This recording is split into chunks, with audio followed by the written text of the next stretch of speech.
Frustration over heightened gun violence is driving Mobile council members to propose new actions. But Public Safety Director James Barber says some ideas on the table put our constitutional rights in jeopardy. NBC 15's Nicole Fierro joins us now live with what city leaders want to enact to stop a recent violent trend. Nicole? Andrea and Kim, the gunfire here at a public park plus double-digit shooting reports in the past 2 weekends, well, that's prompted Councilman C.J. Small's constituents to call him, begging for the city to reinstate gun safety checkpoints on our roadways. Mobile's Public Safety Director James Barber says an increase in threats like this last Friday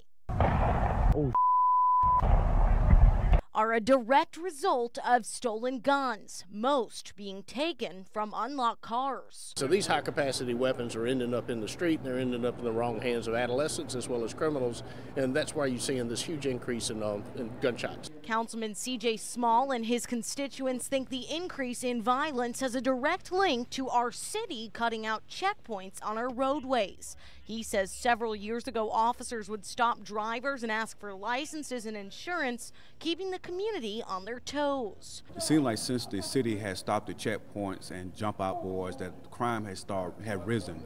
You hear about more shootings now than you did several years ago.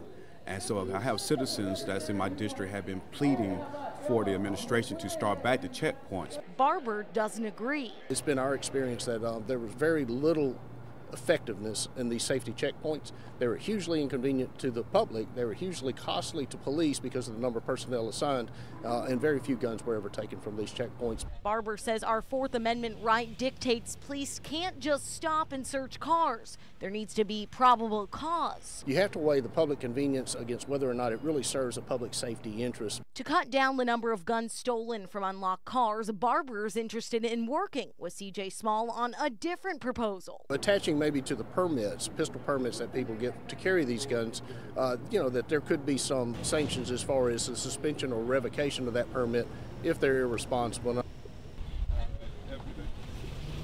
And Barber says he also wants to make sure we continue to have our Second Amendment right to have and responsibly use guns. He doesn't want that jeopardized with any new actions taken by the city. Reporting live from Sage Park, Nicole Fierro, NBC 15 News.